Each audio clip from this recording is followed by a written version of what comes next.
6번째 주제, 제20대 대선 사전투표 분석과 관련돼서 한번 알아보도록 하겠습니다. 지금 여기 보이시는 것이 전국 양 후보 사전 당일 득표율 차이인데요. 요거 전에 전체적인 그림을 다시 한번 보시죠. 지금 여기 있는 것이 사전 당일 득표율 차이를 전국적으로 분석한 거고, 그 다음에 이거는 양당의 사전 투표율 차이를 분석한 겁니다. 여기서 보시면 이제 득표율 차이를 보시면 전체적으로는 5% 사전 투표율 차이가 납니다. 그러면은 이제 정상적인 이 추세선이 녹색선으로 이렇게 나와야 되는 거죠. 그런데 이걸 비교를 한번 해보시면 이 40%, 50%, 60% 요 구역에서는 보시면 이 5%를 많이 벗어나 있는 것을 보실 수 있습니다.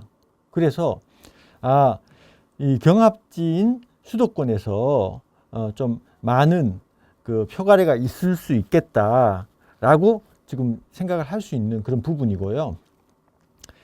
그래서 수도권과 관련돼서 분석을 해보면 이렇게 나오는데 직접 그 파일을 열어서 보면서 한번 분석을 해보겠습니다.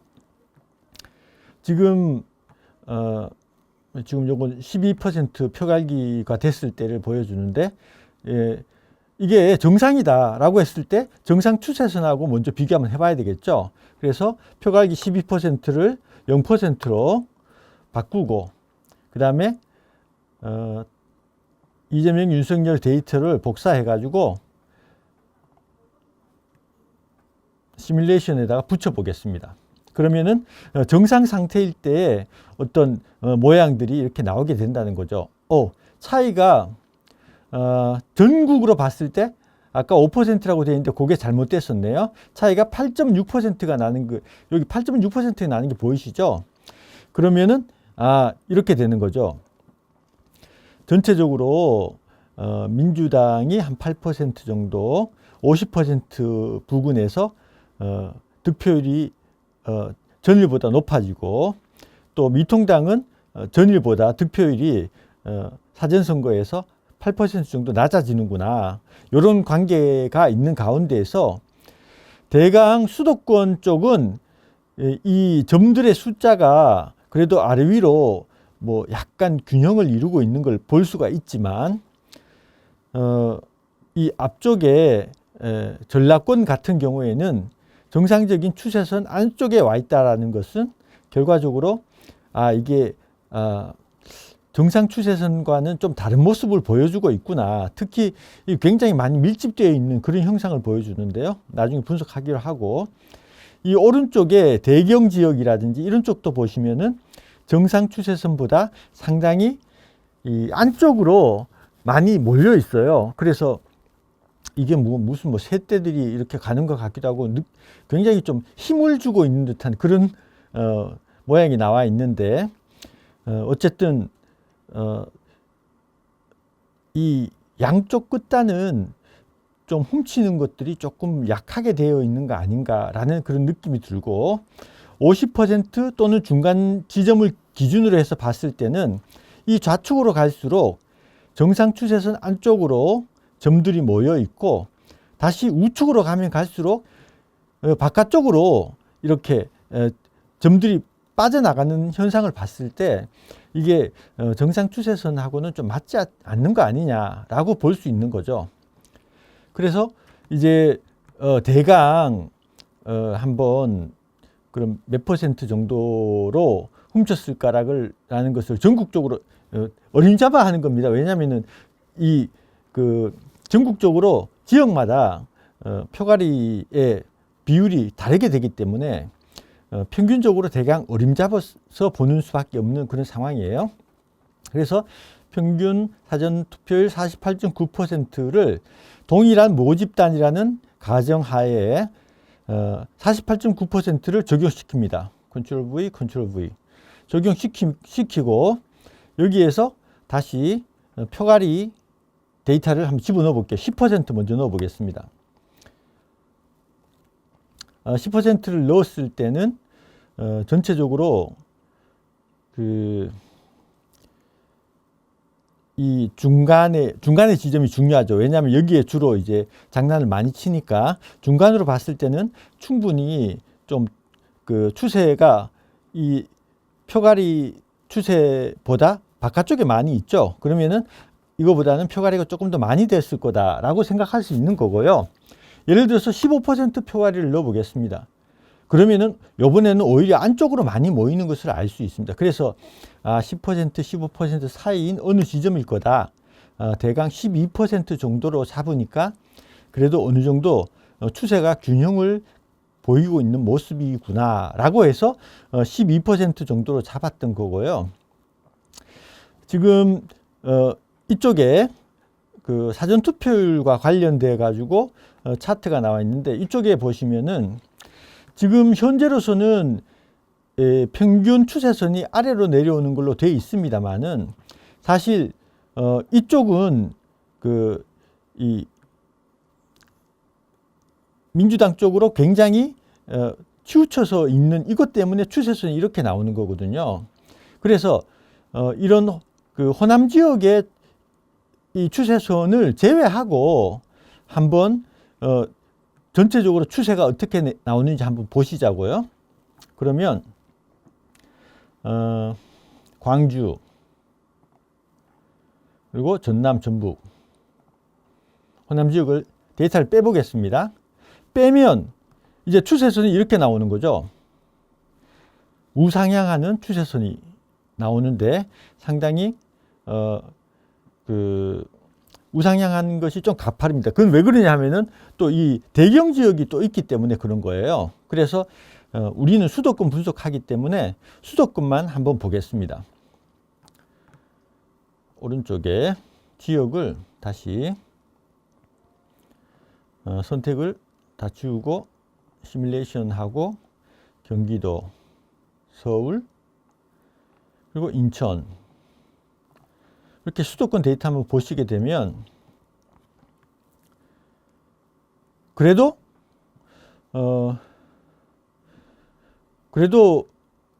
우상향하는 걸 볼 수 있죠.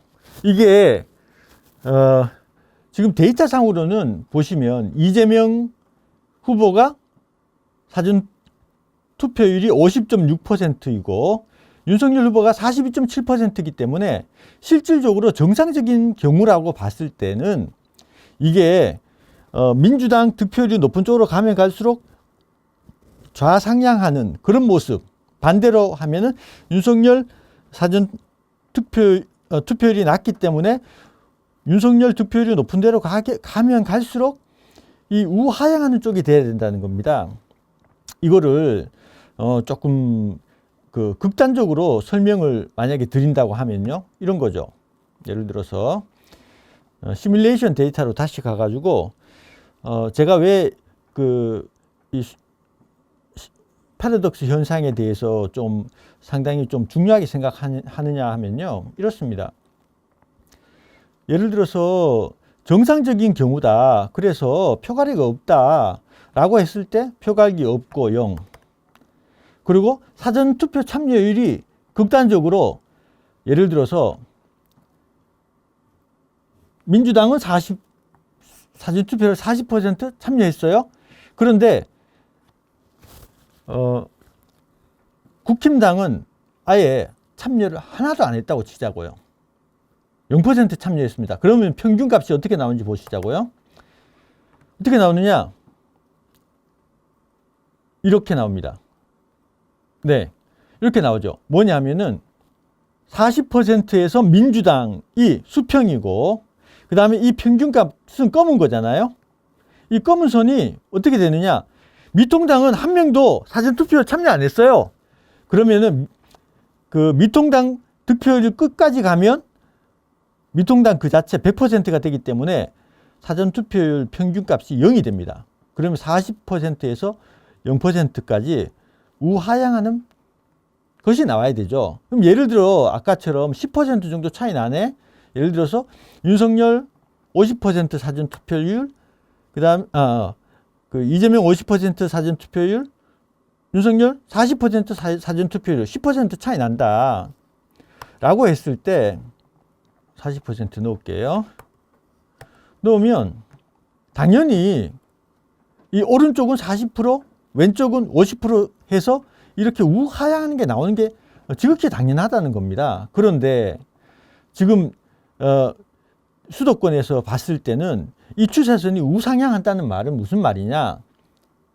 윤석열 후보의 사전투표율이 더 높았을 가능성이 많다는 것을 보여주는 거죠.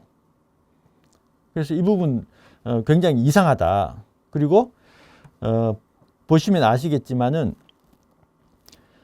수도권에 있어서 이거를 정상선거라고 생각하고 표갈기를 0% 놓고 그 다음에 수도권의 평균 데이터인 50.6, 42.7을 카피해서 시뮬레이션 데이터에다가 집어넣어 보겠습니다. 엔터. 그러면 정상 상태일 때의 추세선들이 다 나옵니다. 여기 보시면은 왼쪽에 그 득표율과 관련된 분석을 보시면 정상 추세인 경우는 이 녹색 라인과 비슷하게 움직여 나가야 된다는 거죠. 그런데 그렇지 않다. 중간을 기준으로 해서 왼쪽으로 보면은 녹색 라인 안쪽으로 다 몰리고 그리고 오른쪽으로 가면 갈수록 바깥으로 다 튀어나가더라. 이거는 정상 추세선 아니다. 이렇게 보여지는 거죠. 그리고 여기도 마찬가지로 사전투표율의 평균 추세선은 우하향해야 되는데 실제로 보니까 수도권에서 우상향하고 있더라. 이것은 윤석열 후보가 사전투표에서 더 많은 득표를 했을 가능성이 많다라는 개연성을 보여주는 거죠. 그리고 여기 밑에 있는 이 그 평균과의 비교를 했을 때 요거를 아래 위로 10%로 하면은 이런 식으로 나오거든요. 요거하고 같은 겁니다. 봤을 때 윤석열 요거는 지금 정상적인 그런 게 없으니까 요 선을 가지고 설명을 드릴게요. Y축을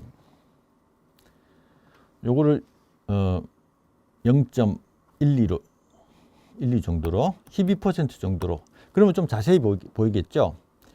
그래서 보시면 정상적인 추세선에서 중심을 기준으로 왼쪽으로 가면 갈수록 이것들이 모이면서 바깥으로 이 오른쪽으로 가게 되면 이 정상 추세선 바깥으로 몰리더라. 그러면서도 이 윤석열 사전투표율은 평균에서 일정 수준으로 내려와서 옆으로 계속 가면서 이 안쪽으로 안 들어가잖아요. 밖에서 계속 유지가 되잖아요. 대신에 이재명 후보 같은 경우에는 일정 비율로 도둑을 맞았는데도 불구하고 굉장히 큰 사전투표율의 차이를 나타내더라 라는 차원에서 이게 정상적인 상태가 아니다. 이거는 정상적인 투표가 아니라 훔친 거다. 이렇게 보는 거죠. 그러면은 이게 사전투표 당일 투표가 서로 다른 두 개의 모집단이 아니라 단일한 모집단이었는데 이게 표가리가 된 게 아닐까라는 차원에서 평균 사전투표율인 46.7%를 이재명, 윤석열한테 다시 보여주고 그 다음에 어떻게 하냐면은 여기에서 이제 표가리를 한번 시켜보는 거죠. 10%부터 한번 시켜보겠습니다. 엔터. 하게 되면 잠깐만요. 이게 데이터가 많으니까 좀 버벅거리네요. 일단 요거는 지금 10%짜리거든요. 보시면은 100%에서 끝에까지 10% 갔는데 이 바깥쪽으로 다 있죠. 그러면은 20% 한번 해보겠습니다. 요거는 지금 15%입니다. 20% 왔네요. 20%는 너무 안쪽으로 들어가 있어요. 그래서 이 사이에 적절한 균형점을 찾으면은 한 15% 정도면은 이 왼쪽에 사전투표율도 어느 정도 아래 위쪽에 점들도 숫자가 비슷하면서 이 전체적인 양 끝단에 있어서의 데이터들도 어느 정도 맞아 들어가는 그런 모습을 볼 수가 있는 겁니다. 그래서 수도권에서 윤석열 그 사전투표의 15%가 표가래가 됐구나 라고 느끼는 거고요. 예를 들어 가지고 표가래가 되기 전에는 이렇게 차이가 나던 것이 표가리 15%가 이루어지고 난 다음에는 보정을 해보니까 거의 많이 붙어 있더라. 붙어 있는데 보시면은 여기 분홍색이 위로 많이 올라간 걸로 봐서는 사전투표에서 결과적으로 윤석열 후보가 더 많은 표를 받았을 가능성이 높다. 이렇게 보는 거죠. 그러면은 구체적으로 수도권에서 몇 표가 이 변화가 생기게 되느냐? 기존에는 사전투표에서 73만 주, 그리고 전체 투표수에서 18만 주 수도권에서 이재명이 앞선다 이렇게 됐거든요. 근데 보정 15%를 하고 나니까 사전투표에서도 49만 주가 앞섰을 뿐만 아니라 수도권 전체에서 133만 주가 윤석열 후보가 앞섰다라는 것이 나온다는 겁니다. 그래서 이 차이를 이제 보게 되면은 44.8, 50.8 차이가 여기 6%라고 나는 거죠. 그래서 윤석열 후보가 수도권에서 결과적으로 6% 정도 더 이겼다라는 것을 알 수가 있는 겁니다. 그래서 이제 수도권에 대해서는 분석을 끝냈고요. 그 다음에 충청권 한번 보겠습니다. 왜 충청권도 보느냐? 대선은 전국이 단일한 선거구입니다. 그렇기 때문에 수도권에서도 충청권에서도 전라권에서도 훔치면 그게 바로 당선하고 연결이 되는 겁니다. 그렇기 때문에 뭐 충청권도 상당히 스윙 스테이트 같은 그런 경합 특성이 있습니다만은 충청권도 한번 분석을 해보면 이런 거죠. 시간이 없으니까 일단은 충청권은요, 여기 있는 거 가지고 그대로 설명드릴게요. 보시면 충청권에서는 사전과 사전투표율에 있어서 이재명이 6.6% 정도 앞서는 걸로 지금 나와 있고, 정상적인 경우에는 이런 모양의 추세선 안에 들어와야 되는데 보시면은 중간을 기점으로 해가지고 왼쪽으로 가면 안쪽으로 많이 모이고 오른쪽으로 가면 바깥쪽으로 이렇게 많이 모이는 이 추세선을 그대로 따라가는 모습은 아니지 않느냐. 여기도 마찬가지죠. 사전투표율에 있어서도 왼쪽으로 가면은 정상 추세선 안쪽으로 점들이 많이 모이고, 그리고 오른쪽으로 가면 갈수록 바깥쪽으로 점들이 나가더라 라는 게 이제 확인이 된 거죠. 그래서 요 경우에 이제 저희들이 표갈기가 얼마가 됐는가라고 계산을 해보니까 대강 한 12% 정도 표갈기가 된 걸로 보이고, 그러면은 여기 보시면 어느 정도 좀 균형 있게 추세선이 나와 있고, 이 사전투표율에 있어서도 이 끝단의 추세선하고 이쪽 끝단의 추세선 이런 것들이 균형 있게 잘 잡히는 거죠. 보정 후에도 윤석열 이재명 관련된 사전투표율이 보정 후에는 제로를 기준으로 해서 상당히 1, 2% 안에 다 모이는 거죠. 그래서 충청권도 12% 정도 표갈기가 이루어졌더라. 그리고 충청권에 있어서 표갈기와 관련되어서는 전체적으로 사전투표에서 6.6% 진 걸로 나와 있는데 실제로 그 사전투표와 관련돼서 38,000주 윤석열이 진 걸로 나와 있는데 실제로 해보니까 18만 주 이겼더라. 그런 내용이 되는 거죠.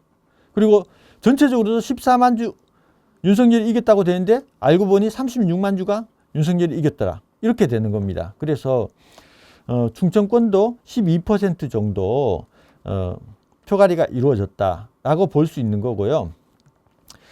대구 경북도 보시면 어느 정도 이 부정선거가 있었다는 것을 알 수 있는데요. 보시면 이것도 마찬가지입니다. 중심 라인을 기준으로 해가지고 왼쪽은 안쪽으로 모이고 오른쪽은 바깥쪽으로 모이더라. 그리고 여기에 있어서도 이 왼쪽으로 갈수록 안쪽으로 많이 모이고 오른쪽으로 갈수록 바깥쪽으로 많이 모이는 그런 이 추세선과는 맞지 않는 그런 모습이 보였습니다. 어쨌든 대구에서는 대구 경북 쪽에서는 대경이죠.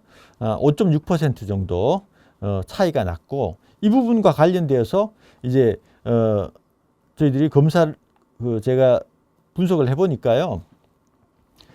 표가리가 한 5% 정도 됐습니다. 5% 정도. 그래서 대구 쪽은 훔치더라도 그렇게 많이 훔치지는 못했다. 그렇게 보입니다. 그러면 한 12만 주 정도 훔쳤다. 이렇게 보이는 거죠.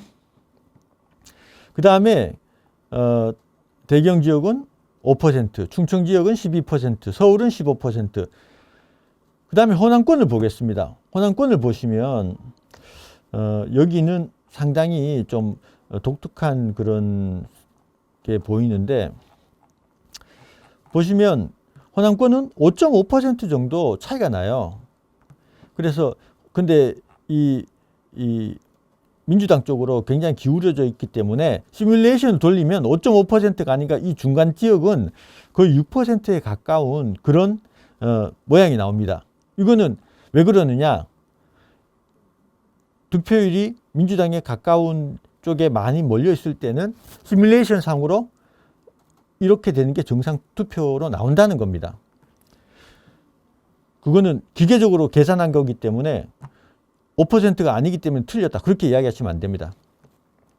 그 다음에 보시면 정상적인 어떤 차이에 따른 추세선 안쪽에 거의 다 몰려 있어요. 상당히 독특합니다. 바깥쪽으로 나가는 것도 거의 없고 추세선하고 맞지도 않고 안쪽에 굉장히 많이 몰려 있습니다. 그런 특징이 있더라. 호남 쪽은.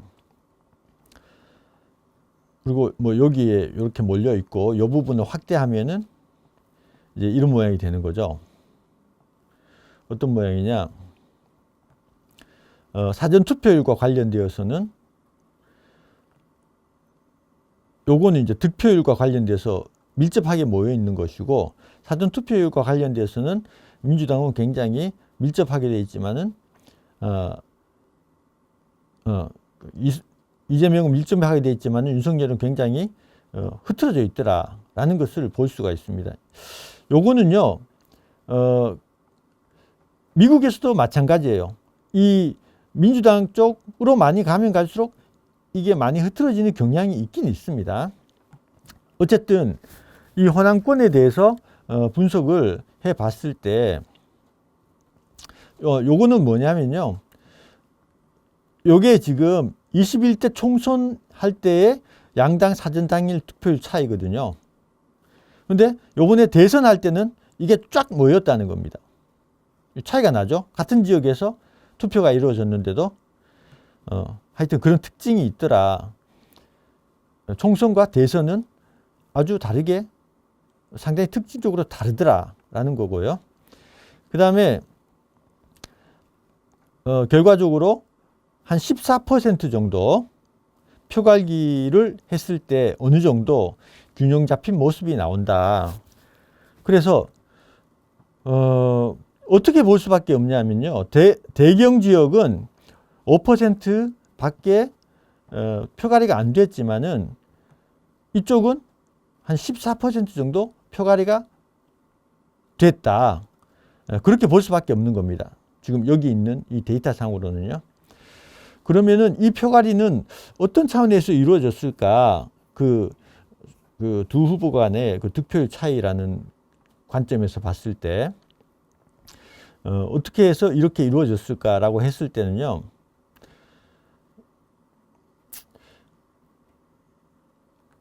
(2017년과 2022년) 대선에 있어 가지고 지역별 사전 투표율 차이 데이터를 제가 한번 확인을 해 봤습니다.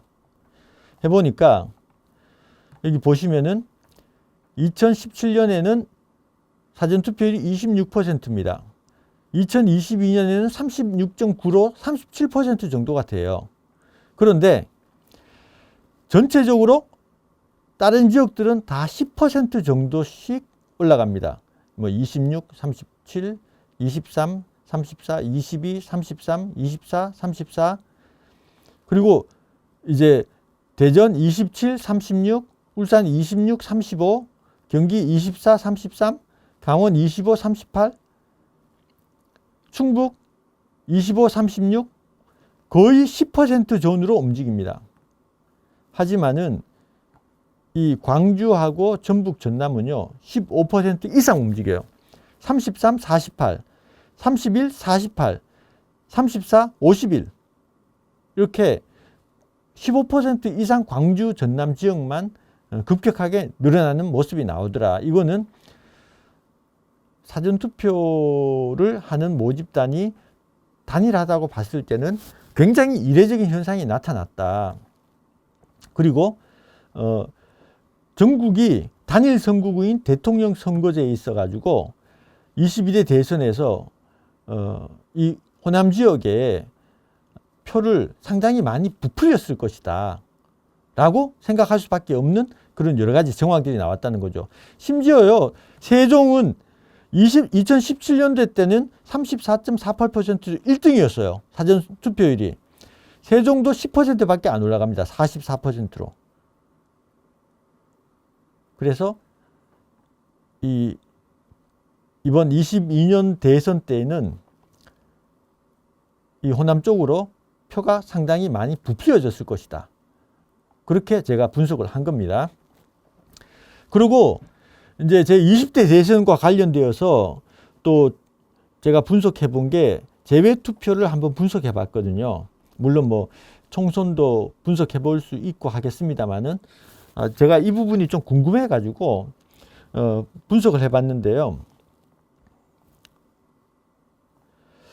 제외 국민 투표도 조작 의혹이라고 해 가지고 이런 내용이 있다는 거죠. 코로나 팬데믹 사중 탓에 미주 한인 투표가 0명이라는 거예요. 그런데 실제로 4.15 총선 때는 유권자 확정 명부 유권자 수가 6만 6천 명이었는데 선관위 발표 개표 결과 유권자 수가 14만 명이라는 겁니다. 7만 명이나 더 많아졌어요. 그래서 이 부분과 관련되어서 아니 미주 한인에서는 지금 투표한 사람도 없는데 실제 개표 결과 유권자 수가 이렇게 많이 늘어났다는 것에 대해서 의혹을 가지고 있고 그랬거든요. 4.15 총선과 관련돼서. 그런데 이번에 20대 대선과 관련된 제외 투표와 관련되어서도 보시면은 이 데이터를 보시면은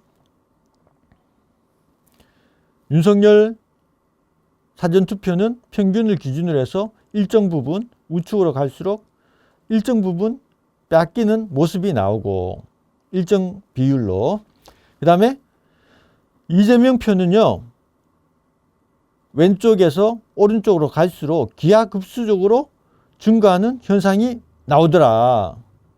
그래서 제가 봤을 때 이거는 30% 이상 33% 이상 표가리를 하지 않고는 이 정도로 급격한 그런 모습이 나오지는 않을 텐데 한마디로 엄청 해먹었다 라고 제가 생각하고 있는 거고요. 그 다음에 또 특이한 것은 호남 지역은 오히려 윤석열 그 사전 투표율이 제외 투표율이 더 높습니다. 이거는 왜 그랬을까? 호남 쪽은 아예 이재명 지지율이 80% 이상 90% 육박하는 곳이기 때문에 여기는 윤석열 지지한 제외 투표가 별로 없다. 그런 상태에서 안 건드려 놨더니만 오히려 평균 사전 투표율보다 쫙 올라가는 이런 것이 나오더라. 그 말은 윤석열 후보가 제외해서 호남 지역에서도 인기가 좋았다. 그러면요, 이거예요. 평균 대비해서 실제로 보정을 해보면 평균 위에 윤석열 그 사전 투표율이 나오고 평균 밑으로 내려갈 가능성이 많습니다. 하지만은 제가 그 시간 관계상 이 부분의 세부적인 내용까지는 로직을 만들어야 돼요. 이게 지금 사실은 이 전체 사전 투표와 관련되어서 전체 사전 투표에 대해서 뭐 40% 50% 사전 투표했다면은 여기는 보시면 0.5% 그래요. 그 말은 무슨 말이냐면 사전 투표의 숫자 자체가 아주 작기 때문에 이거를 보정해주는 특별한 어떤 기술을 쓰는 것이 필요하다라는 거거든요. 그래서 이 부분은 앞으로도 연구를 해봐야 되겠지만은 아주 대담한 표갈기가 진행됐다라는 것은 명백한 것 같습니다. 그래서 아까는 제가 12%라고 나왔었는데 요걸 13% 정도로 놓게 되면 전체적으로 이제 뭐 큰 차이는 없지만 조금 더 균형적인 모습이 나오지 않을까라고 해서 고민해서 결정한 거예요. 예를 들어서 전체 평균과의 차이라는 부분이 있어요. 이 부분을 이제 0으로 만들면은 사전 투표율에 있어서 이 양 후보 간의 차이가 0이 된다라는 그런 개념으로 이게 잡혀 있는 거거든요. 이제 전체적으로 실제로는 8.6% 정도가 되지만 그래서 이거를 그대로 적용을 하게 되면 뭐 예를 들어서 15%나 또는 이게 0을 만들기 위해서는 16%까지 가야 돼요. 근데 지금 현재 이렇게 보면은 뭐라고 할까요? 좀 안쪽으로 많이 몰려 있잖아요. 여기도 그렇고. 그래서 이 모델과 관련되어서는 그게 아니고 뭐 12% 내지 13%가 그래도 중간 부분에 어느 정도 균형을 맞춰주는 그런 모형이 되기 때문에 제가 발표 자료에는 13%로 했던 것이고, 그리고 그렇게 됐을 때는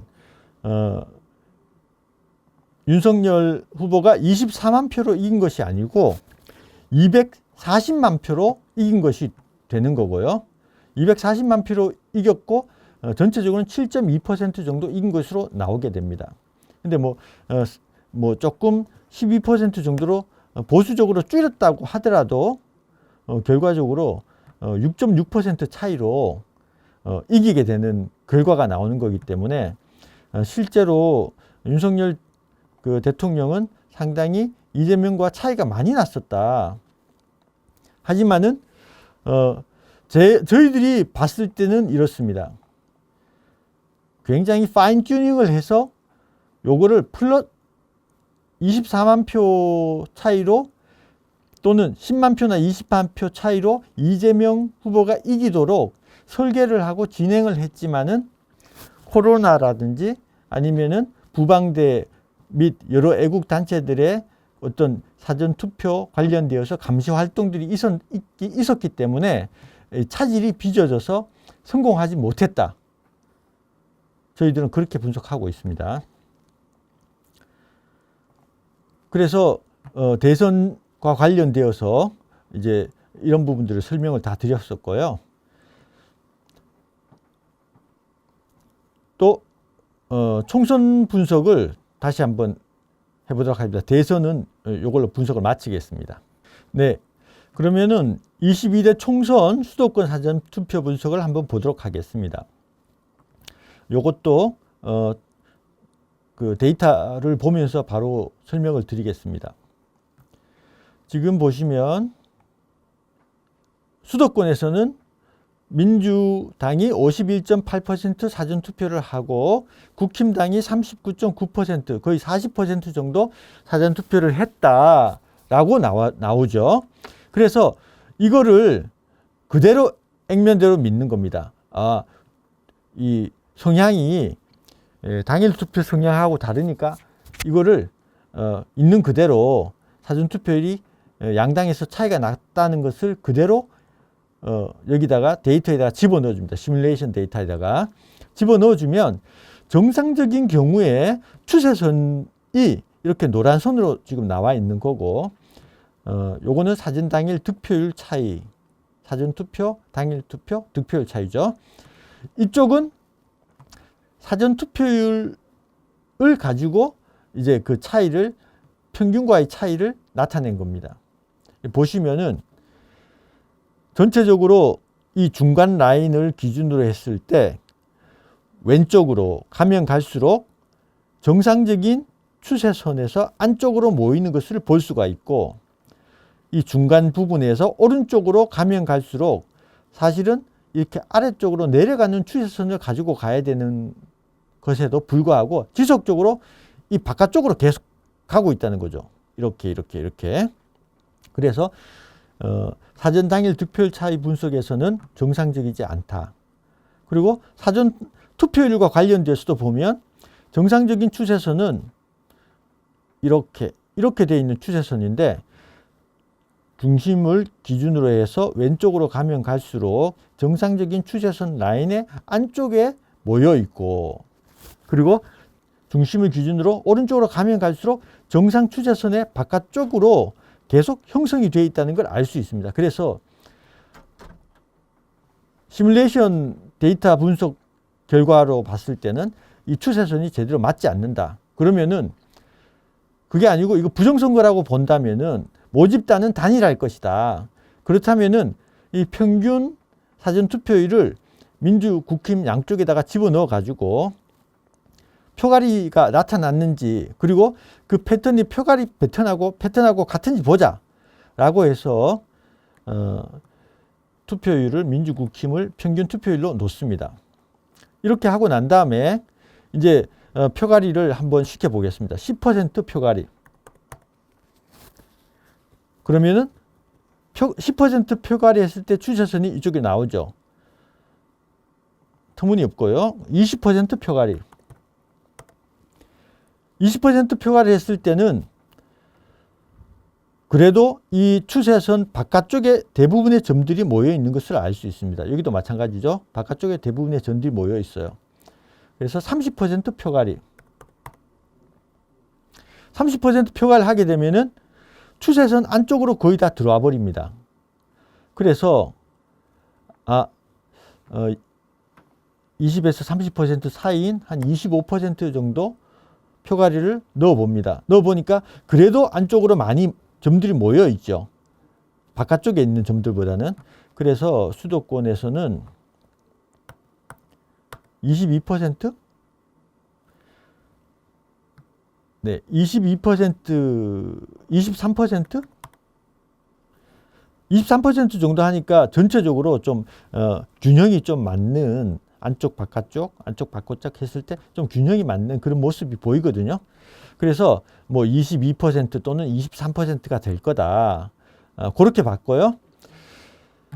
그러면은 부정선거고 23% 정도 표가리가 이루어졌다.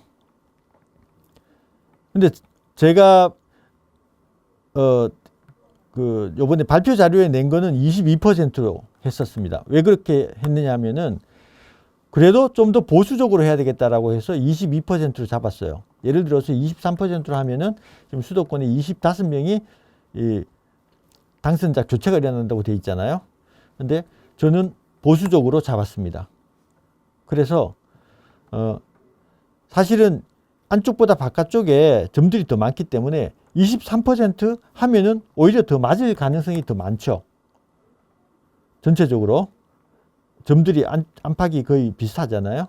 하지만은 좀 의심스러울 때는 보수적으로 해서 22% 표갈기를 했을 때 수도권에 보정된 표수는 56만 주고 22명이 표가리가 되었다라는 겁니다.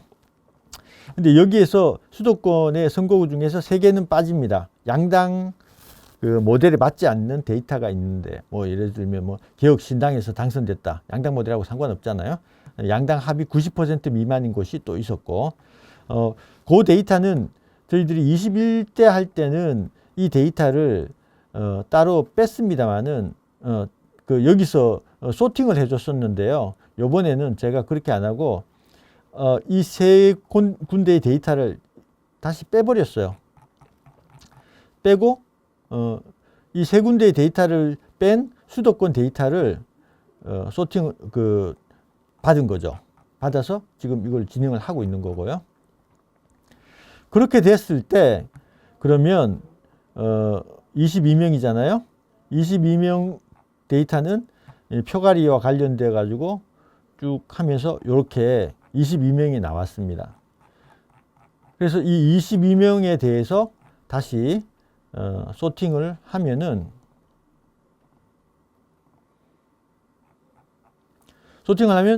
요 내용이 나오는 거고요. 이게 바로 요 내용이 되겠습니다.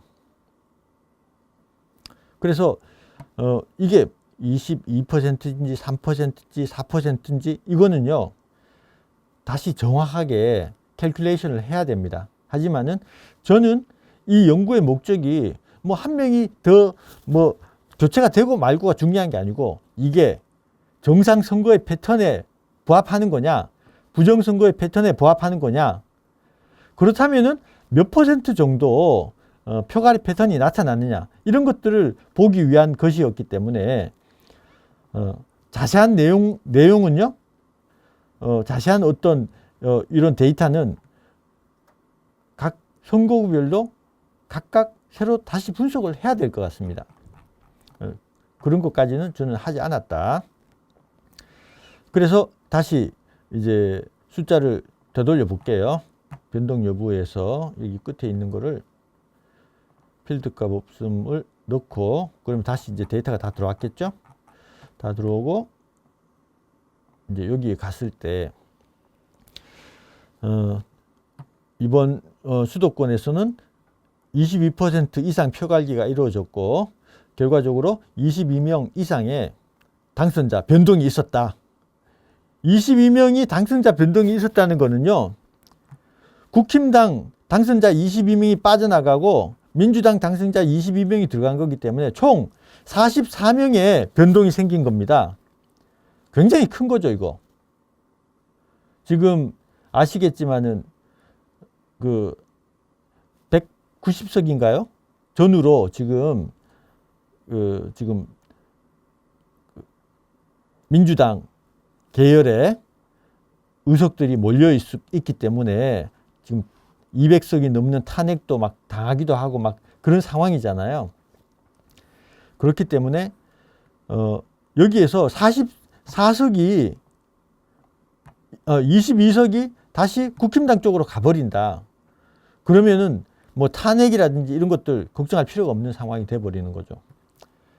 이런 부분이 있다는 거. 그리고 이거는 수도권에서만 이렇기 때문에 추가적으로 데이터를 제가 지금 이거를 급하게 준비를 한다고 해서 22대 총선은 수도권만 일단 했거든요.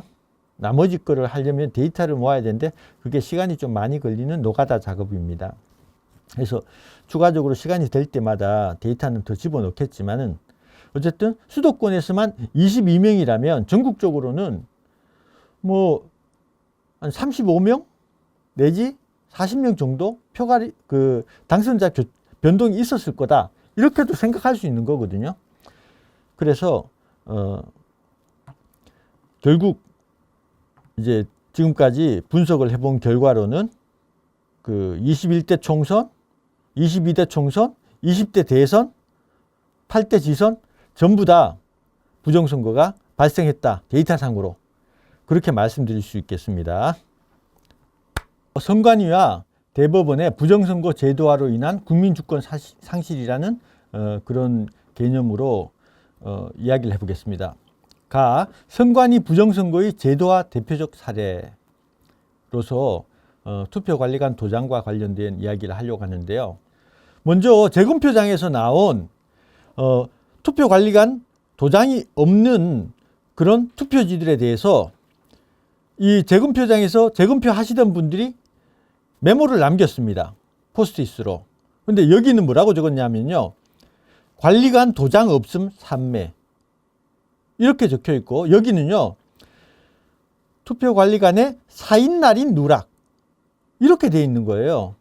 그래서 제가 봤을 때는 여기 이쪽에 글을 쓰신 분은 최근에 공무원 되신 분 같고, 오른쪽에 이 글을 남기신 분은 공무원 생활하신 지 좀 됐어요. 그래서 여기가 사인 날인이 들어가야 되는 자리라는 걸 알고 있는 겁니다.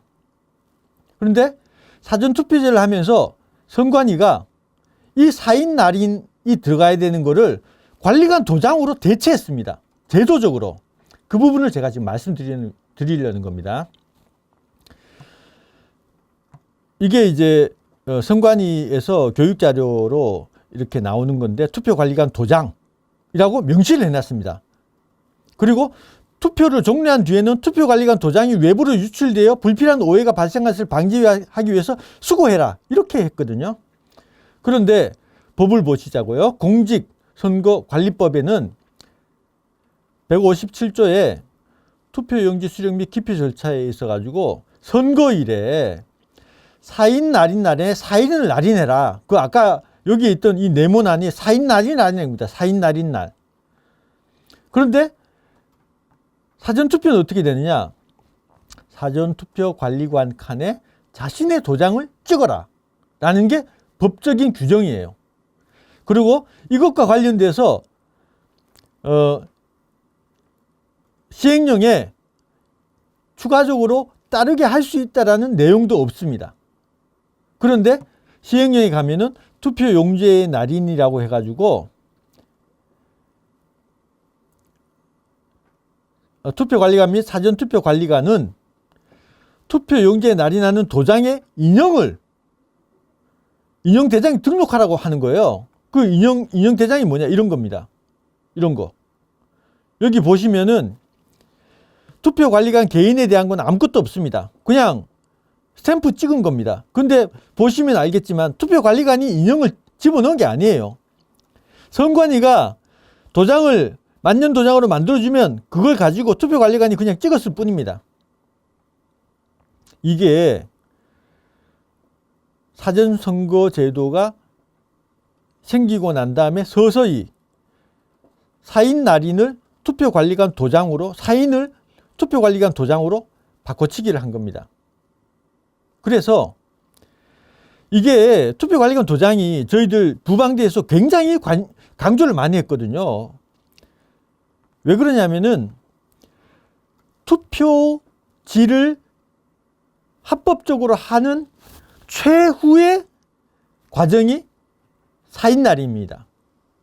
그러니까 투표관리관이 사인을 날인하지 않으면은 그 투표지는 합법적인 투표지가 아닙니다. 사인이 들어가야 돼요. 그런데 선관위에서 법에 배치되는 위법적인 투표관리관 도장이라는 걸 만들어가지고, 옛날에는 김공명 개인 이름 도장 찍었거든요. 그런데 언제부터인가 선관위가 도장을 나눠줘요. 그러면은 투표관리관이요, 그냥 시킨 대로 합니다. 법에는 네 개인 도장 가져가서 찍으라고 돼 있는데 그냥 선관위가 주는 거 찍고 그 다음에 선관위한테 돌려줍니다. 그런데 알고 봤더니 4.15 총선은 부정선거였고, 그리고 각각 재검표를 하는 장소에서 이런 일장기 투표지, 배춧잎 투표지, 이런 가짜 투표지들이 튀어나오더라는 겁니다. 그러면은 이 가짜 투표지들에 대해서 누가 책임져야 됩니까? 원래는요, 가짜 투표지 나오면 투표관리관이 책임져야 됩니다. 왜? 자기 투표소에서 가짜가 나왔기 때문에. 그런데 투표관리관은 책임질 필요가 없습니다. 이 상황에서. 왜? 내 도장 안 찍었거든. 선관위가 주는 도장 찍었기 때문에 이 모든 책임이 선관위한테 있는 겁니다. 가짜 투표지에 대해서. 이제 요거는 어떤 거냐면은 투표관리관은요, 이 투표관리관의 사전선거든 당일선거든 이런 식으로 인형이 들어가잖아요. 인형이 들어가는 건데 그건 선관위에서 만듭니다. 만들어 가지고 인형을 만년 도장으로도 만들고 그 다음에 출력도 하잖아요. 만년 도장은요, 이 이미지 파일만 있으면, 여기 있는 거 이미지 파일만 있으면은 대한민국이든 중국이든 어디든 세계 어디서든 몇 개라도 만들 수 있습니다. 이 투표관리관 도장이라는 것은, 그래서 이거는 투표관리관 도장은 절대로 법에 규정된 도장이 아니다. 선관위가 부정선거를 하기 위해서 제도화된 장치로 만든 것이다. 왜 선관위가 만들었다고 이야기하느냐? 실제로 2020년 1사분기 정보 목록에 대구광역시 중구에 보시면요, 국회의원 선거 관련 투표관리관 도장 제작했다고 내용이 다 나옵니다. 그렇기 때문에 제도적으로 합법적인 투표 용지를 생산할 수 있는 최종적인 권한을 투표관리관이 가지고 있는데 이거를 선관위가 가지고 간 겁니다. 왜? 부정선거 하려고. 그래서 저희 부정선거 방지대에서 이 부분과 관련돼 가지고 투표관리관 도장 사용을 막게 하기 위해서 저희들이 소송도 준비했었고, 그리고 투표관리관 그 도장을 폐기하고 관련자를 고발하자, 그렇게도 추진했었고, 실제로 각급 지방 공무원이 있는 각급 시군구 읍면동에 저희들이 이메일로 공문을 다 보냈습니다.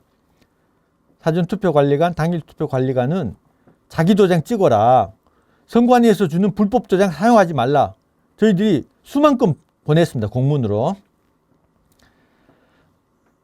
하지만은 지켜지지 않았었고,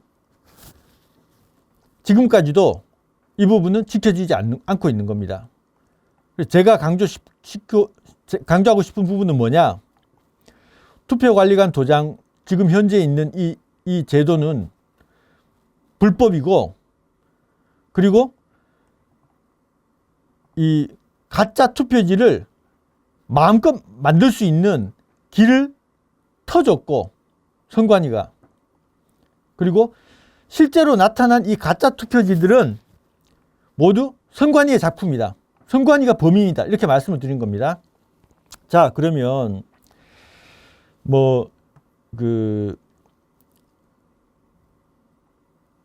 이제 추가적으로 말씀을 드리면, 사전선거 용지에 QR코드, 바코드 등을 부착하게 되면은 누가 어떤 정치 성향을 가지고 있는지 확인이 되기 때문에 여론 조작 수단으로 활용될 수 있다라는 부분이고요.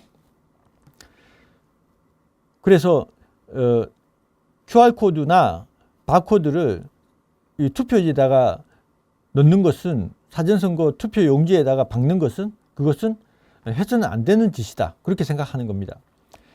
그 다음에 대법원의 부정선거 제도화 사례라고 해서요, 투표관리관 도장 포함 모든 투표용지에 있는 도장에 인쇄 출력을 판례로서 합법화했다는 겁니다. 투표관리관 도장 이야기죠. 그러니까 소송이 여러 건 많이 갔었는데 그 소송에 대해서 투표관리관 도장이 법의 정면으로 위배됨에도 불구하고 대법원은 이거를 합법으로 보고 판례를 만들어 가지고 합법화했다는 겁니다. 그 다음에 대법원은 선거소송 재검표에서 나온 가짜 투표지들을 적법한 것으로 판결했습니다. 그리고 대부분의 선거소송을 재검표 없이 각하해서 부정선거를 은폐했습니다. 그래서 대법원은 부정선거를 제도화한 데 일조한 당사자다, 그렇게 말씀을 드리는 겁니다. 그러면 구체적으로, 아니 이게 왜 배춧잎 투표지 뭐 이런 것들이 왜 가짜 투표지냐, 이런 부분에 대해서 제가 생각하고 있는 부분들을 한번 말씀을 드리겠습니다. 배춧잎 투표지부터 보시자고요. 선관위는 이렇게 해명해요. 배춧잎 투표지라는 게 여기 밑에 이런 식으로 파랗게 되어 있는 것들을 배춧잎 닮았다고 해서 배춧잎 투표지잖아요. 선관위는 이렇게 해명합니다.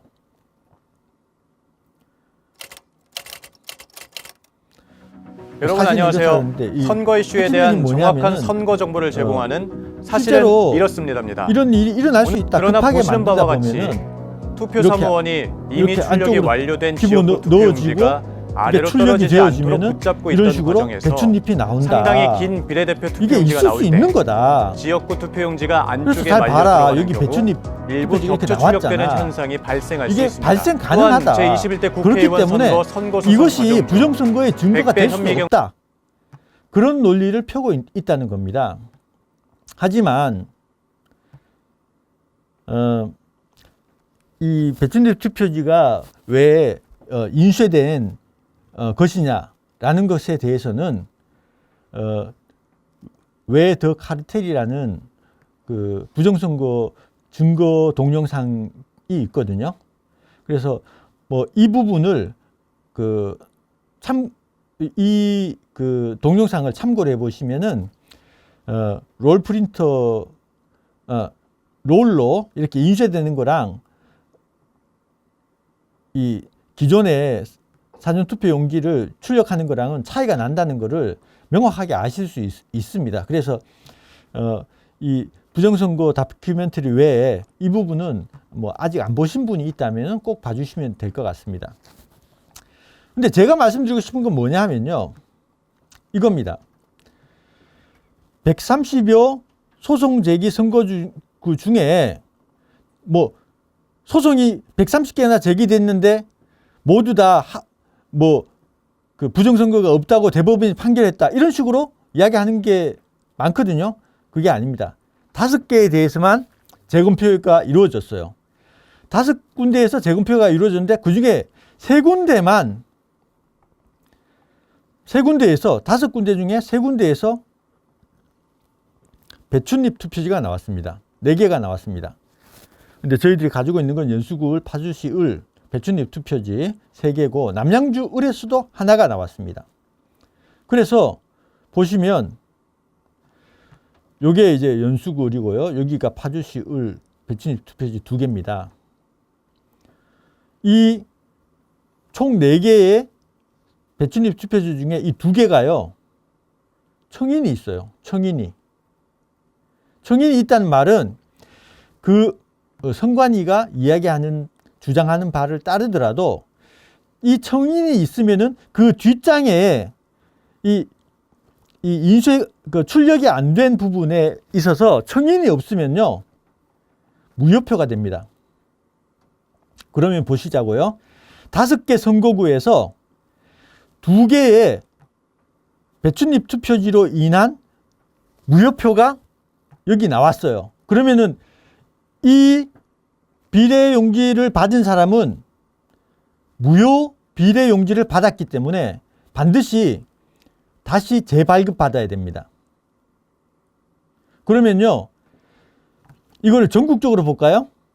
전국적으로 봤을 때 투표소가 260개예요. 그 중에 그 배춘립 투표지는 208장이 확률적으로 나오게 되고 그 중에 104장이 청인이 없어가지고 무효표가 돼가지고 투표력 기재 후에 재발급이 됐어야 됩니다. 그러면 선관위에서는 어떻게 설명했느냐? 이거 나올 수 있어요. 그렇기 때문에 불법이 부정선거 아닙니다. 라고 했지만은 이게 나올 수 있으면요, 매번 전국적인 선거가 있을 때마다 이런 배춘립 투표지 200장 그리고 그것으로 인해 가지고 뒷장이 무효표가 돼 가지고 재발급이 100장 이런 것들이 나와야 되는 겁니다. 제가 아는 한 그 뒤로 배춘립 투표지 나온 적 없고요. 4.15 총선 이전에 배춘립 투표지 나왔었던 적 없습니다. 재검표장에서만 나왔어요. 그러면 그게 무슨 말이죠? 이게 가짜 투표지라는 겁니다. 실제로 그런 것이 나올 수 있는 것과 나오고 있는 것과는 전혀 다른 이야기예요. 선관위가 말장난을 하고 있는 겁니다. 일장기 투표지에 대해서도 제가 한번 말씀드리겠습니다. 일장기 투표지 선관위에서는 뭐라고 해명하느냐? 동영상 보시겠습니다. 여러분 안녕하세요. 일장기 선거 이슈에 투표지에 대한 대해서 뭐라고 선관위관 하느냐? 인용이 뭉개진 이렇게 투표지가 가짜 뭉개진 투표지라는 의혹이 있었는데요. 나왔는데 이거는 인형이 실제로는 전체적으로 붉게 뭉개져 보이는 이게 현상이 붉게 뭉개지는 현상이 발생했으며 만년 도장을 제21대 국회의원 이렇게 선거 소송 과정 인주를 중 이렇게 하다 이른바 보면은 일장기 이런 게 투표지에 나올 수 날인된 있다. 인형을 그렇게 감정한 결과 이야기하거든요, 여러분. 실제로 사용된 투표 나올 수 관리관인이 있는 건 확인되기도 좋은데 했습니다. 대한민국의 어느 대법원은 공무원이 또한 해당 만년 도장을 투표지가 그따위로 다량으로 찍겠습니까? 위조된 것이라고 보기 어렵다고 판결했습니다. 그런데 향후 불필요한 대법원에서는요, 의혹이 발생하지 않도록 인형을 감정한 결과 실제로 어떻게 사용된 투표 이야기를 관리관인이 하느냐? 확인되기도 했습니다. 대법원은 이게 또한 해당 그렇게 투표지가 나올 수 다량으로 있는 위조된 거기 때문에 것이라고 보기 어렵다고 판결했습니다. 위조 투표지를 보기 향후 어렵다는 불필요한 거예요. 의혹이 발생하지 그러면서 않도록 보다 뭐라고 주의하겠습니다. 하느냐, 선관위에서는 앞으로도 공정하고 투명한 선거 향후 관리를 불필요한 위해 의혹이 발생하지 노력하겠습니다. 않도록 보다 주의하겠다. 뭐 어떻게 주의하는데 그거를. 그래서 제가 봤을 때는 이거는 그냥 가능성이 있다는 것과 실제로 그게 나타나는 것은 전혀 다른 겁니다. 제가 가짜 투표지 아닌 이유를 말씀드리겠습니다. 진짜 투표지 아닌 이유를 말씀드리겠습니다. 제가요, 인천의 연수구 선거관리계장님하고 통화를 했습니다. 왜 했느냐? 일장기 투표지가 이게 1000여 장 정도 나왔는데 이게 도저히 이런 게 있었으면은 분명히 누군가는 이거를 봤을 텐데, 그래서 그 민경우 의원 쪽에서 10억을 현상금을 걸고 배추님 가서 일장기 투표지 본 사람 있으면 10억 주겠다 그랬습니다. 아무도 안 나왔습니다. 제가 통화를 해봤습니다. 관리관은 잘 기억을 못하게 나지 않는다라고 이야기했다. 그렇게 이야기하더라고. 네. 근데 이제 그게 뭐에 대해서 잘 기억이 안 나는지에 대해서는 언급이 없었어요. 일장기 도장 찍힌 거는 그때는 그러니까 그런 일장기 도장이 찍혔다는 걸 기억이 안 난다. 그런 기준. 그러니까 투표관리관은 일장기 투표지를 본 기억이 없다. 이런 식으로 이야기했단 말이죠. 그렇게 찍혀 있는 걸 본 기억이 없다. 예. 도장이 그렇게 찍힌 걸 본 기억이 없다는 거예요. 대표소 그 얘기는 제가 그렇게 얘기한 근데 거라고. 대표소에서도 투표관리관님하고 통화는 해보신 거예요? 투표관리관하고 네. 정윤의 선거계장님 통화를 해봤고, 자기는 일장기 투표지는 본 기억 없다. 통화합니까? 그러면 당연히 네. 그거 관련돼서 민원 발생도 없었다는 거네요. 민원 발생도 없었고, 근데 네. 그 얘기는 처음 듣는 대표소 이 얘기는 처음 듣는다는 거예요. 무슨 아니, 말이냐면은 그러니까 이분이 그 부정선거가 없었다는 사람이 이야기하기 위해 가지고 대표소에서 그런 거 다 보통 이야기한다. 그런 일이 그런 식으로 해서 투표관리관 불러가지고 얼버무리려고 했던 건데, 내용 확인하고 자녀 투표지 끄집어내 가지고 숫자 맞춰봐서 문제 없으면 실제로 그렇게 문제 없다고 대표장에도 처리를 하는 건데 아무도 안 봤다는 그렇게 겁니다. 원래는 이제 그런 네. 식으로 하는데요. 네. 원래는 그렇게 하기도 하거든요. 네. 대표소에서 그런 게 이제 발견이 됐다고 하면 그러면 이제 그렇게 유효를 처리를 하잖아요. 이제 이게 그 투표소에서 네, 그렇죠. 나온 그래서 투표지라고 정규 투표지라고 예. 투표장에도 개표장에도 투표록에도 그렇죠. 없는 1000여 장의 투표지가 나왔다는 겁니다. 대표소에도 그런 이야기가 없었고 개표록에도 없고 투표록에도 없고 얘기가 없었으니까. 네. 그런 거였는데. 네. 그러면 이분이 그냥 문제가 관리 부실이라는 거를 강조하기 위해서 그냥 일반적으로 있을 수 있는 거를 여기다가 갖다 붙인 거네. 그렇게 얘기를 하신 것 같긴 한데 네. 사실과는 다른 말씀을 하시는 거죠. 네. 네. 사실과는 그렇네. 다른 말을 했다는 거죠. 그래서 이거는 1000여 장의 일장기 투표지가 나왔는데 아무도 본 사람이 없다. 제가 이 부분을 확인하고 그 연수구 소송과 관련되어서 투표관리관 분들을 증인으로 세우자라고 제안 드렸던 기억이 나고요. 투표관리관들이 법정에 가서 나 이거 본 적 없다고 다 증언했습니다. 그런데도 불구하고 재판장 대법원 판사들이 이거 1000장 중에 그 글씨가 조금이라도 보이는 것들은 그냥 무시하고 한 200여 장 정도 글씨가 전혀 안 보이는 거 그것만 골라가지고 이거 무효표를 할게요. 그리고 그 무효표에 대해서 보니까 무효표가 나오긴 했지만은 투표 결과를 뒤집지는 못했네요. 그렇기 때문에 이 본안 소송은 기각하겠습니다. 이렇게 결론을 내린 겁니다. 그럼 이게 말이 되나요? 왜 말이 안 되느냐? 만약에 배춧잎 투표지가 나왔다. 그리고 1000장의 일장기 투표지가 나왔다. 내가 선관위 직원이잖아요. 그럼 어떻게 해야 될까요? 재판 중이라도. 아니 이거 일장기 투표지 누가 만들어놓은 건지 경찰이나 검찰에 고발해가지고 빨리 이 가짜 투표지 만든 사람을 찾아야 될 거 아니에요. 투표장에도 없고 개표장에도 없었는데 그런데 선관위는 절대로 누가 이런 짓을 했는지 경찰에다가 수사해달라고 이야기하지 않습니다. 그리고 내가 판사잖아요? 그러면 뭐 자석 투표지도 나왔고, 그 옆구리 이발이 있는 것도 나왔고, 좌우 균형이 안 맞는 것도 나왔고, 배춧잎 투표지도 나왔고, 그리고 1천장에 일장기 투표지도 나왔어요. 그러면은 이 투표 용지들이 오염되었구나.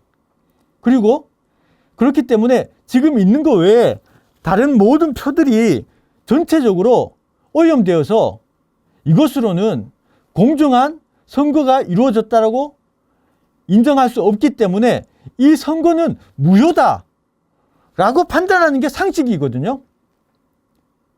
그런데 선관위는 2년 가까이 이 소송을 질질 끌다가 결과적으로 무효표가 뭐 200여 장이 나오고 여러 가지 문제가 좀 있었는 것 같지만은 뭐 실제로 그런 것들은 있을 수 있는 것이기 때문에 기각한다. 이렇게 판결한 겁니다. 이렇게 한 것들이 5개 재검표장이 다 이런 형식으로 판결이 이루어진 겁니다. 그래 놓고는 그 판결 난 거를 다시 선관위는 일반 국민들한테 홍보를 하는 겁니다. 5개 재검표장이 모두, 그리고 소송을 걸었던 130개 선거구가 모두 문제가 없었던 것으로 생각한다 라는 식으로 이야기를 해버렸다는 거예요. 그래서 제가 주장하는 건 뭐냐, 대법원과 선관위가 부정선거를 제도화를 해서 국민 주권을 뺏었다는 겁니다. 자, 그러면 추가적으로 이제 생각할 수 있는 부분에 대해서 살짝 이야기해 보겠습니다. 뭐냐면은 제가 데이터 분석을 하면서 이게 표가리를 한 것일까, 투표자 수를 부풀리고 가짜표를 넣은 것일까 라고 했을 때는요, 제 양당 시스템 모델은 이미 주어진 선거 결과 데이터를 근거로 부정선거 여부를 확인하는 시뮬레이션 데이터하고 실제 데이터를 비교하는 거죠. 그렇기 때문에 이 시뮬레이션은 부정선거가 있었는지, 정상 패턴인지, 표가리 패턴인지, 그리고 이 규모가 이루어진다면 표가리가 몇 % 정도 이루어졌는지 이런 것들을 확인하는 것이지, 실제로 부정선거는 사전 투표자 수를 부풀리고 가짜표를 집어넣는 방법 위주로 되었을 것입니다. 예를 들면요, 최종 득표수 목표를 정하고 알고리즘을 통해서 그 숫자에 맞게 사후에 조정을 합니다. 때문에 양당 모델 분석에서 25% 표가리의 경우에는 이제 매 4개째 국힘당 표를 민주당으로 옮기는 그런 그 시뮬레이션이 돼 있잖아요. 그런데 실제로는 이렇게 할 수 있는 거죠. 국힘당 표가 3개 나올 때마다 민주당 표 2개죠. 를 집어넣는 거하고 같은 거라는 거죠. 이게 지금 약간 생각을 해야 되는 거거든요. 생각을 해야 되는 건데, 결과적으로 25% 표가리는 25, 50, 75, 100 되면은 이 마지막에 있던 거를 오른쪽으로 옮긴다라는 그런 개념이거든요. 그렇기 때문에 민주당 표를 옮기는 거나 이쪽에 그에 맞게 채워 넣는 거나 똑같다는 거죠. 그래서 요게 지금 한 개인지 두 개인지는 제가 지금 조금 더 이제 생각을 해봐야 되겠습니다만은, 제가 지금 갑자기 지금 머리가 안 돌아가지고 어제 너무 무리를 해가지고 일단은 표를 실제로 얹는 방향으로 했을 거다. 이건 산수 문제니까요. 그래서 이제 어떻게 그런 일이 있을 수 있지라고 생각할 수 있습니다. 하지만은 이제 미국에 요번에 트럼프 대통령이 당선됐는데, 원래는 이렇죠. 여론조사를 해보니까 538이라는 각종 여론조사 종합평균에서 해리스가 48, 트럼프가 46.7로 해리스가 앞서요. ABC도 앞서, CBS도 앞섭니다. 뉴욕타임즈는 거의 비슷합니다. 그래서 해리스가 마치 대통령에 당선될 것 같은 그런 여론조사 결과가 나왔습니다. 여러분 다 기억하시겠습니다만은. 그런데 실제로 스윙 스테이트를 트럼프가 다 먹었죠. 그래서 상당히 크게 승리를 한 걸로 해서 트럼프가 표를 이번에 굉장히 많이 받았구나 라고 일반인들은 생각하고 있습니다. 그런데 실제로요, 트럼프는 2020년, 2024년 비교를 해보잖아요. 그럼 트럼프는요, 실제로는 2020년보다 2024년도에 약간 적게 받았어요. 근데 문제는 뭐냐면은 이 바이든 또는 민주당 표가요, 이때 오바마가 대통령 당선될 때 가장 이 표를 많이 받은 때거든요. 그게 7천만 표입니다. 민주당은 7천만 표를 넘어선 적이 없습니다. 그런데 지난 2020년 대선에서 트럼프가 재선을 하려고 할 때 표가요, 트럼프 표가 이만큼 많이 늘어났어요. 그만큼 트럼프가 잘했다는 거죠. 그래서 트럼프가 당선이 되었어야 함에도 불구하고 민주당 표가 미친 듯이 많이 불어난 겁니다. 그런데 요번에 이제 공화당 쪽에서 전국적으로 6,500명 변호사를 들이고, 그리고 공화당 당원들이나 이런 사람들이 거기는 총이 있잖아요. 총 들고 이제 투표소 지키고 막 그렇게 하면서 민주당의 가짜 표들이 줄어버렸습니다. 그렇게 하면서 트럼프가 당선이 되게 된 거거든요. 결국은 이번에 트럼프가 이긴 것은 부정선거를 막았기 때문에 이긴 게 됐다는 겁니다. 그래서 저는 어떻게 생각하냐면요, 만약에 부정선거가 없어지잖아요. 부정선거가 없어진 상태에서 사전투표를 지금 다시 한다. 그러면 사전투표율이 지금보다 많이 낮아질 겁니다. 왜냐하면 가짜표를 집어넣을 수가 없는 상태이기 때문에. 그래서 지금의 사전투표는 부풀려졌다. 민주당 쪽으로 부풀려진 그런 사전투표율이 된다라는 말씀을 드리고 싶은 겁니다. 그러면 이것과 관련되어서 저희들이 그 대만 사례를 많이 이야기를 하게 됩니다. 대만 같은 경우에는 사전투표 없습니다. 재외 투표도 없어요. 무조건 당일 투표입니다. 외국에서 사시는 대만 국민들 같은 경우에는 무조건 당일날 대만에 와야 됩니다.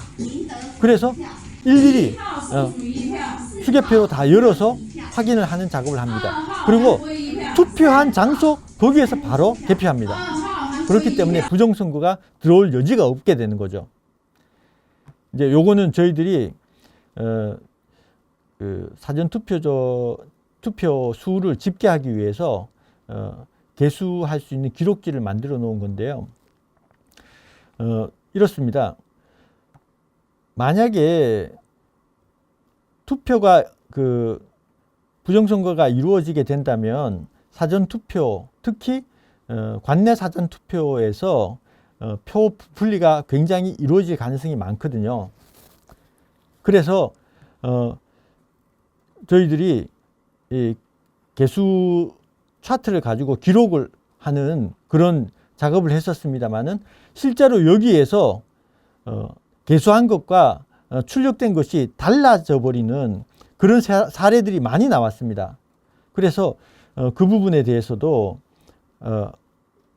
말씀을 드리도록 하겠습니다. 그래서 실제로는요, 우리가 선관위 사전투표를 할 때 보면 사전투표 관리관이 자기가 도장도 찍지 않잖아요. 그리고 실제로 카운팅도 안 합니다. 내가 관리하고 있는 사전투표소에 몇 명이 투표했는지 거기 안에 있는 직원들은 아무도 모릅니다. 다만 이제 투표 현황이라고 해서 이제 이렇게 1일차, 2일차 투표 진행 중인데 지금 몇 명 투표했는지 요거 눌러보면 알 수 있도록 그렇게 되어 있습니다. 그래서 사전투표는 선관위가 실제로 투표하는 사람과 상관없이 숫자를 늘릴 수 있는 그런 시스템이 되어 있는 겁니다.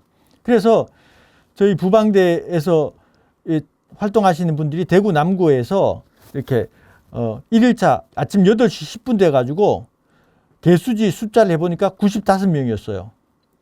그런데 선관위 시스템에 가보니까 관내 사전 투표자 수가 137명이라는 겁니다. 그래가지고 이거를 가지고 보고를 하고 난리가 났었는데 묻혔죠. 당연히. 그래서 투표지를 늘리는 것은 사전투표, 특히 관내 사전투표에서 많이 이루어졌을 것이다 라고 생각하고 있고요. 그러면 가짜 투표지를 어떻게 만들어서 집어넣는단 말이냐, 투표함이 있고. 그런데 이 부분과 관련돼서는 현실 참여 캐릭터 까푸카님이 굉장히 상세하게 그 내용들을 잘 정리해 놓으셨어요. 이거 보시면은 우리나라의 이 투표 함이라든지 이런 투표 봉인이나 이런 것들이 얼마나 엉터리인가. 그리고 이거는 진짜 눈 가리고 아웅하는 거다. 전국에서 수천 명, 수만 명이 아니라 수백만 명이 참관을 하고 감시를 해도 이런 제도 하에서는 얼마든지 가짜표를 집어넣을 수 있는 그런 상황입니다. 그래서 여기 까푸카 이 사이트에 가셔가지고 요 제목으로 검색하셔가지고 한번 보십시오. 정말 기가 찹니다. 기가 차. 그리고 이제 저희 부방대에서도 활동하시는 그 조슈아님의 그 사이트를 보시면은 이 가짜 투표지를 어떻게 만들었다. 그렇게 해서 그 재검표 장소에서 어떻게 그런 이발이 나오는 투표지나 본드 붙은 투표지가 나올 수 있었다. 뭐 이런 것들에 대해서 다 실현을 해 놓으셨어요. 사실 조슈아님이 그 부인께서 직간접적으로 부정선거로 인해서 그 운명을 달리하셨기 때문에 한동안 활동도 못하고 굉장히 많이 힘들어 하셨었는데, 이번에 윤석열 대통령님이 계엄을 선포하시는 바람에 저도 튀어나왔고 조슈아님도 지방에서 올라와서 준비를 하고 이렇게 시연도 하고 그렇게 하셨는데요. 아드님하고 같이 왔더라고요. 다르게 돌봐줄 사람이 없으니까. 사실 저도 그렇지만은 조슈아님도 이거 부정선거 명백한데 한두 달만 하면은 부정선거 밝혀지고 우리나라의 민주주의가 회복될 거다, 그렇게 생각했는데 지금 시간이 너무 많이 흘렀고 조슈아님도 너무 많이 힘든 상태입니다. 그래서 바실리아 TV 여기 구독 많이 해주시고 후원 많이 해주시면 감사하겠습니다. 결론과 관련되어서는 대한민국 사전선거는 동일한 모집단에서 벌어진 알고리즘 투표 바꿔치기, 알고리스믹 보트 리플레이스먼트 부정선거입니다. 그리고 선관위는 사전투표한 국민들의 투표 성향을 이용해서 여론 조작을 하고, 그리고 목표 투표 결과를 위한 알고리즘을 사전투표에 적용해서 투표자 수와 결과를 조작하고, 자신이 창조한 투표관리관 도장을 활용해서 수백만 표의 가짜 투표지를 만들고 넣고 있습니다. 그러면은 누가 국민주권을 침탈한 반국가 세력인가? 선거관리위원회, 선거관리위원회 여론조사심의위원회, 대법원, 부정선거로 당선된 공직자들, 부정선거를 은폐하고 부정선거 주장을 음모론으로 규정하는 주류 언론, 부정선거에 직간접적으로 가담한 국내외 공조 세력들이라고 생각합니다. 그러면 어떻게 해야 될까요? 대만과 같은 투명한 선거 제도를 가지지 않는 한 제2의 홍콩은 대만이 아니라 대한민국이 될 것입니다. 다음 총선 또는 대선 이전에 선관위와 여론심의위원회를 혁파하고 투명하고 공정한 새로운 선거 시스템을 마련해야 됩니다. 윤석열 대통령이 부정선거 국권 침탈 반민주 세력들을 척결하고 새로운 선거 제도를 마련할 때까지 같이 싸워 나가야 된다. 그렇게 말씀을 드리는 거고요. 미국은 부정선거였습니다. 100%. 저는 그걸 알고 있잖아요. 왜? 저는 이미 분석을 다 했었어요. 미국 데이터도 분석을 다 했다고요. 해가지고 어디 있어요? 그거 시뮬레이션 데이터. 시뮬레이션 해가지고 미국 선거에서 부정선거 있었는 거 알았거든요. 하지만은 저는 트럼프가 부정선거라고 주장을 하고 또 이게 의회에서 펜스 부통령이 이거 부정선거로 무효라라고 발표해 줄 줄 알았습니다. 그런데 미국 의회에서 펜스 부통령이 바이든이 당선된 걸로 결정을 했습니다. 그래서 제가 그날 혼자서 엉엉 울었습니다. 아니, 미국도 부정선거가 이렇게 극심하게 났는데 이걸 바르지 못하는데 지금 우리나라 4.15 부정선거 일어난 지 이렇게 오래됐는데 그러면 우리나라는 앞으로 어떻게 되는 건가? 너무 괴로웠습니다. 하지만은 결과적으로 4년 뒤에 트럼프는 한 번도 선거 결과를 승복한 적이 없습니다. 그리고 아까 보셨겠지만은 실제로 트럼프가 투표를 더 많이 받은 게 아니에요. 바이든의 가짜표가 없어진 겁니다. 그리고 트럼프가 피격을 당하고 난 다음에 어떻게 했는지 한번 보십시오.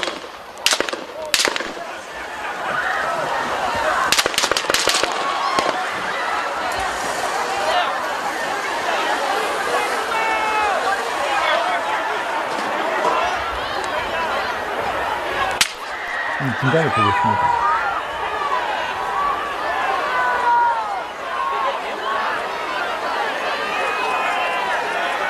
일어납니다.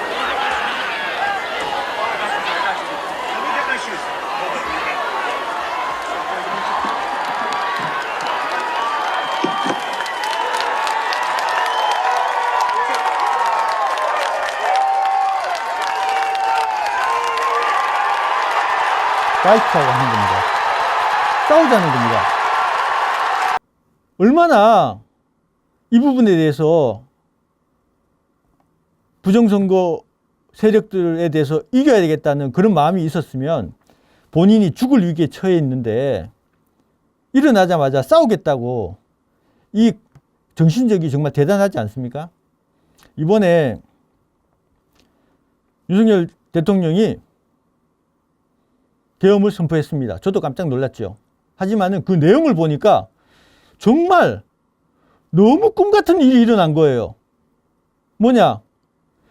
나라 안팎의 주권 침탈 세력과 반국가 세력의 준동으로 보이시죠? 여러분, 주권 침탈 세력, 반국가 세력 이 사람들이 부정선거 카르텔입니다. 끝까지 싸우겠다고 윤석열 대통령이 이야기했습니다. 저희들은 사실 부정선거와 관련돼서 저희들은 이미 3년 전부터 2년, 3년 전부터 부정선거 방지대를 만들어서 싸워왔습니다. 하지만은 지나온 결과로는 결국 저희들이 대선에서 윤석열 대통령이 대통령 되는데 기여했을 거다. 정말 간발의 차이로 대통령이 되셨다. 하지만은 그 뒤에 선거에서도 부정선거는 여전히 있고 저희들이 이렇게 개수용지 만들어서 또는 개수기 가지고 카운팅을 하면은 사전투표에서 쫓겨납니다. 요즘은. 그래서 사전투표소에서 몇 장이 실질적으로 투표되는지 알 수 없게 됐어요. 하면 된다님도 깜빵 같습니다. 그렇기 때문에 부정선거를 해결하지 않고는 대한민국의 미래는 없다. 그리고 여러분, 제2의 홍콩이 대만이겠습니까? 대한민국이겠습니까? 저는 대만은요, 당일 투표, 투표장 수개표로 투표에 있어서만은 대만의 사실은 중국 자본이 대만의 작은 중소 언론사들이나 이런 데를 돈질을 하도 많이 해가지고 여론 조성을 엄청나게 하거든요. 하지만은 대만은 투표 제도를 투명하게 함으로써 부정선거를 막았습니다. 그렇기 때문에 거기는요, 미국이 포기하지 않는 이상은 대만은 끄떡 없습니다. 대한민국은요, 부정선거가 있습니다. 그러면 제2의 홍콩은 대만입니까? 대한민국입니까? 부정선거가 척결되지 않는 이상은 제가 봤을 때 제2의 홍콩은 대한민국입니다. 그래서 여기 내용에도 나와 있습니다만은 CCP가 홍콩을 어떻게 침탈했는지 조심해라, 아니면 네가 다음이다 라는 것이 바로 대한민국을 향하고 있는 이야기가 될 겁니다. 제가 그 동영상을 레볼루션 오브 아워 타임스라는 그 홍콩 시위 영화에 대한 번역을 하고 또 그 뒤에 각국에 대한 어떤 부정선거 사례들 이런 것들을 만들어 놓은 게 있는데요. 제가 이 동영상 만들면서 수십 번 울었습니다. 오늘 다시 아침에 열어보니까 또 눈물이 나더라고요. 좀 어설픈 거지만은 같이 한번 봤으면 좋겠습니다. 마지막으로.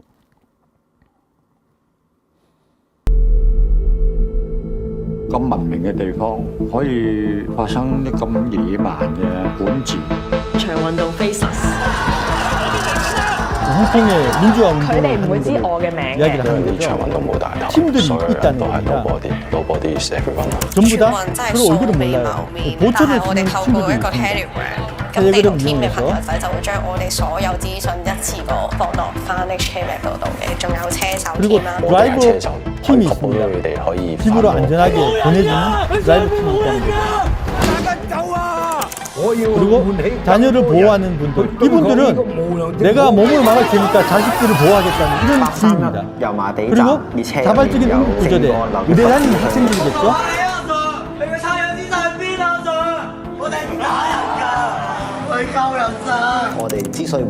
그리고 이들에게 쉘터를 제공해주는 아빠, 엄마들.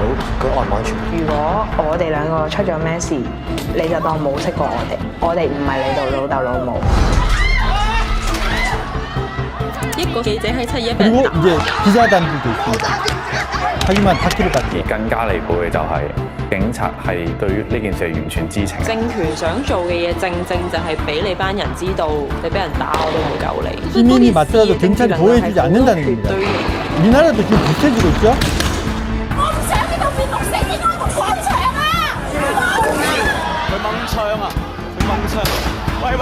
실제로 총까지 발사하고 경찰이 大家都係用人頭、 그리고 用身體嚟做呢個籌碼。 실제로 이제 싸우는 每一 사람들. 次去阿爸阿媽話去打波，我自己冇諗過中槍，第一次就中我眼。佢哋覺得抗爭先實現到自由。當我決定走出去嗰刻，我已經撇除晒我其他嘅身份，就我作為一個學生，作為我阿爸阿媽嘅仔，我嘅身份就只有即使用條命都要行出去嘅抗爭者。時代革命其實唔單止係香港嘅時代革命。 근데 이게 한국의 것이 아니라 홍콩만의 것이 아니라는 겁니다. 자기네들은 국제관계 속에서 자유세계의 최전선으로 우리가 싸우고 있다. 도와달라. 이렇게 이야기한 겁니다. 하지만은 이미 중국은 여러 가지 방면에서 홍콩을 거의 다 먹은 상태에서 마지막으로 늦게 눈 떠봤자 아무 효과가 없을 겁니다. 2020년 5월에는 보안법이 제정되고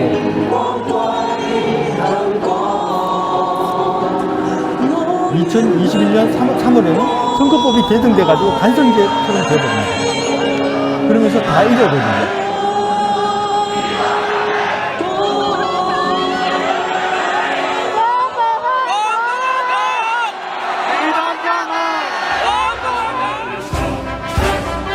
베네수엘라도 마찬가지입니다. 이 나라는 자원부족이고 잘 사는 나라였는데 전자개표기로 부정선거가 일어났습니다. 사람들이 부정선거인 줄 알고 시위를 해봤자 항상 마두로가 이기는 거예요. 결과적으로 부정선거와의 투쟁을 포기하고 인구의 20%인 600만 명이 나라를 등지고 이민을 가게 됩니다. 순세석으로도 단독 과반을 확보하는 압승을 거뒀습니다. 한국당의 투표에서는 통합당의 부정선거 10만여 표 차로 밀렸는데 일간 진행된 사전투표는 사정이 달랐습니다. 양심 그리고 민주주의를 지키기 위한 그래서 4.15 부정선거와 관련돼서 많은 분들이 음모론이다라고 이야기하는 거죠. 계속 미루거나 그거를 위해서 정말 많으신 분들이 재검표까지는 하지 못한 상태입니다. 자기가 할 수 있는 최선을 다해서 소송을 맡은 법률대리인데 중앙선거관리위원회가 소송의 핵심 증거인 서버를 훼손했다고 주장했습니다. 재검표 현장에서 확인된 바에 의하면 투표함에서 정상적인 사전투표 시스템이었다. 승리 위해 좌절과 외면의 지난 날 이제 정말 놀라울 정도로 한국의 주류 언론들은 침묵을 지키고 있습니다. 아마도 앞으로 어떤 일이 일어나더라도 더 이상 한국의 주류 언론들이 부정선거 문제를 다루지 않을 수도 있다는 생각을 하게 됩니다. 그래서 당연하죠. 왜냐하면 자기가 부정선거 증거를 봤으니까 여기 침묵하면 정치인도 아니고 법정도 아닌 거죠. 그건 너무너무 당연한 겁니다. 그런데 지식인들은 그렇게 하면 안 돼요. 그리고 정치인들은 그렇게 하면 그중에 특히 대통령 나오겠다고 하는 사람들이 여기 침묵하면 그냥 사퇴하십시오. 정작 이 부분에 대해서 침묵하는 사람들은 당장 사퇴해야 돼요. 그런 줄 아십시오. 이런 나라를 어찌 법치로 따라고 이렇게 선생님이 얼마 전에 작가하신 공정한 군보 운동 같습니다. 움직임이 있어요. 부정선거를 반드시 바로 잡겠습니다. 부정선거가 치러지면 내년 대선에서 이길 방법이 선거 불법 발전에 의해서 엄단해야 합니다. 사전 투표제를 없애고 공정선거 대안을 통해서 부정선거를 원천 차단해야 합니다. Be aware or be next. Freedom is not free. 자유민주는 돈을 주고 소비하는 것도 아니고 세금 내고 당연히 누리는 것도 아닙니다. 전체주의 반민주 세력에 맞서서 목숨 걸고 쟁취해야 하는 것입니다. 그래서 이제 제가 준비한 자료는 여기까지고, 처음에 미국에서 이 닥터 시바라는 분이 분석하셨잖아요. 근데 이분이 이렇게 얘기합니다. 우리는 현명해야 합니다.